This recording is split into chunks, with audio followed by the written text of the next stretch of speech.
welcome back to another episode of the Cover 2 podcast. I'm your host, as always, Lawson Turner, and I was completely wrong about this game. This game being the Bulls-Hawks game last night. It being the late night game, I thought that the Hawks would come out and Trae Young would look like Trae Young has in the past, and that there was no answer to stop either him or DeJounte. And I was wrong. The Bulls came out and they were up 18 at the end of the first quarter, and I was like, well, damn. That's the only word that I had. I was like, wow, wow, wow, wow. They go on a 20-6 run in the first quarter, and I was like, well, this game's gonna be a rout. And Dejounte Murray started cooking in the second quarter. He cut the lead down. It was single digits throughout. And then what happened? We saw a Coby White masterclass, and he's done this a handful of times over the course of the regular season, where he just kind of takes over. Like, we know DeMar DeRozan is the best player on this team, but don't sleep on Coby White. He was outstanding last night. 42, 9 rebounds, and 6 assists. Wow, wow, wow. Now, what does this mean for the Hawks? This means that the Hawks season is over, and there are questions upon questions upon questions. What do you do with this team? But before we dive into those questions, let's look into the game. DeJounte Murray, 37 rebounds, 6 assists, 2 steals. He was the one. He was like the main reason why they were even remotely coming back in the game. Other than a Clint Capella superstar game, 22 and 17. We expect this. We expect not around 17 rebounds for Clint, because Clint is an outstanding rebounder. But we see when Trae Young is in the lineup that Clint gets a lot more lobs and touches around the rim and other things of that nature. Trae Young is an outstanding passer that we all know. But one of the things and one of the main reasons why they were down, 18 at the end of the first quarter, Trae Young had six. Let me double check. He had 6 turnovers for the game, and 5 of those were in the first quarter. Like, Trae Young's I think he's a fringe superstar. I think he's a really good star, but 5 turnovers in the first quarter of a do or die game, and I mean he ends with nice numbers, 22 and 10, not very efficient, but you know the crazy thing to me was the Alex Caruso injury. We saw his ankle get stepped on by Andre Drummond, and now his status is in doubt for Friday against the Heat. Which, with no Jimmy, no Alex Caruso, this game is going to be a Bam Hero versus Vucevic, DeRozan, and Coby White game. And this game, the Bulls ended up winning by double digits. If it felt closer, especially in the second and third quarter, than what it was, because I feel like the Hawks, they just couldn't. We've seen this over the course of the regular season and multiple years in the past. When a team is down big, they have to exert so much energy to come back, and they just can't. They just couldn't get the lead. I felt like if the Hawks could just get the lead, even if it was just a 2 point game, a 2 point lead, I should say, the momentum has swung, and then doubt starts to creep into your mind. But they didn't have the lead past the first quarter. They did not have the lead past the first 2 minutes of this game. They didn't. The Bulls got the lead and never gave it back. And I think the Chicago Bulls. Do I think that they're gonna have a Cinderella run come postseason time? Probably not.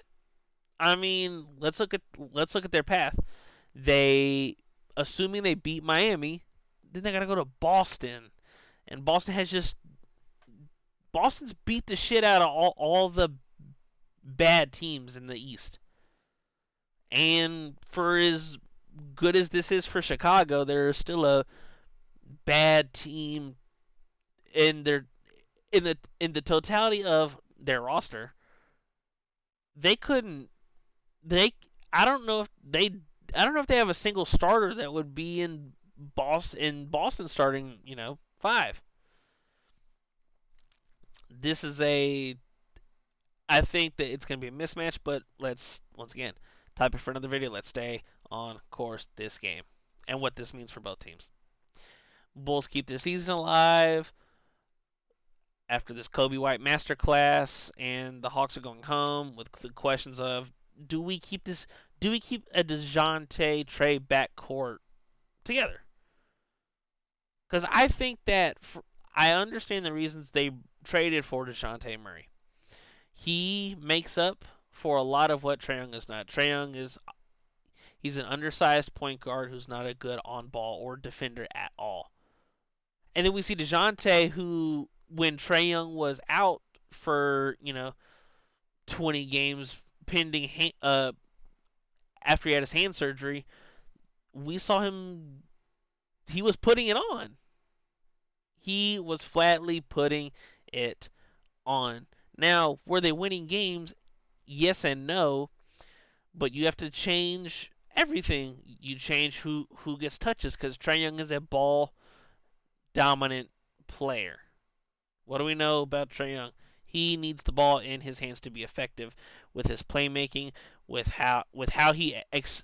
on how he extends the floor and the space with with his distance shooting. I think he's an outstanding player, but I think you give it one more year with this backcourt because earlier on in the year I thought they were kind of starting to not figure it out because the record wasn't showing it, but for someone who needs the ball like Trae Young does, and DeJounte, when he has the ball in his hands, he can be really effective.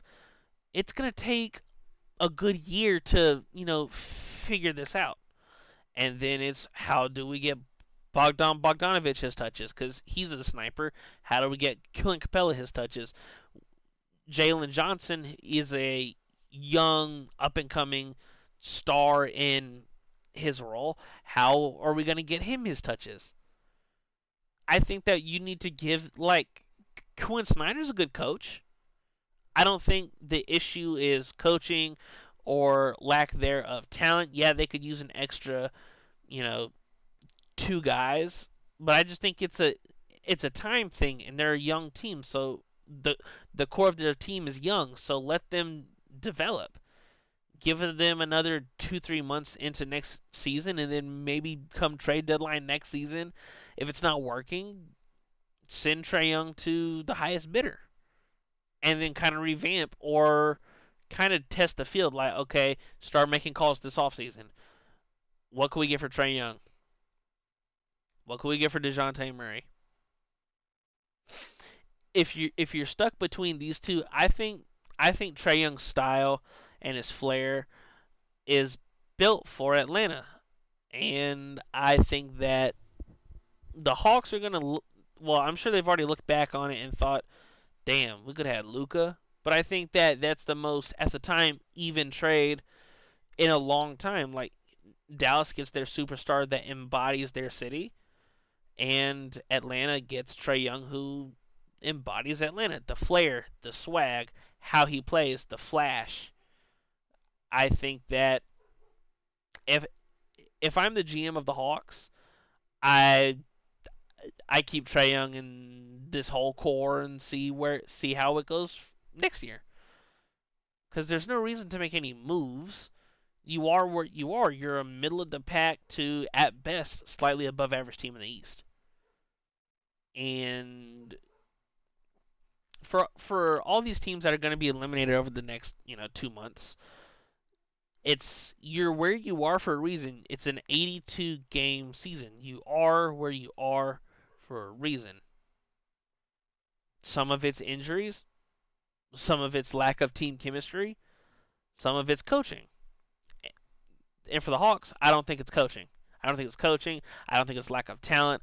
I think that injuries kind of derailed their season late with Trae Young's hand, but that kind of unlocked DeJounte Murray. So now we see what DeJounte can do when the ball's in his hand the majority of the time. the Hawks to me, they're a like I said, they're a middle of the pack team. Now, to go to the Bulls, if they beat Miami, they'll probably get rolled in the first round against Boston. I don't see a scenario in which, barring a you know horrendic her I said horrendic a horrendous injury to one of Boston's big two, or any of their all-star Avengers that they have as their starting five, that Chicago couldn't make this competitive. I don't, and I don't know if they'll get past the Heat. No Jimmy Butler and Alex Caruso's status is in doubt. No, no. This game was entertaining. It was good. It was the Hawks not getting over the hump and overcoming their 18-point deficit that they had at the end of one quarter in the game. With that being said, I tip my cap to the Bulls and Coby White. You guys proved me wrong. I thought that the Hawks were going to win in the video yesterday. I said the Hawks were going to win. I was wrong. And Coby White had his playoff moment. Now, these stats and this is a career high for him, but it won't count due to the play-in stats not counting. But after the game, he said, "This counts in my book. Damn it! It's in the box score right in front of me." So I'm excited to watch the Bulls face the Heat on Friday. I will officially be doing my predictions in a video coming out tomorrow for both playing games. Both playing games being the Kings and Pelicans with no Zion, and the Heat and Bulls with no Jimmy Butler and probably no Alex Caruso for the Bulls.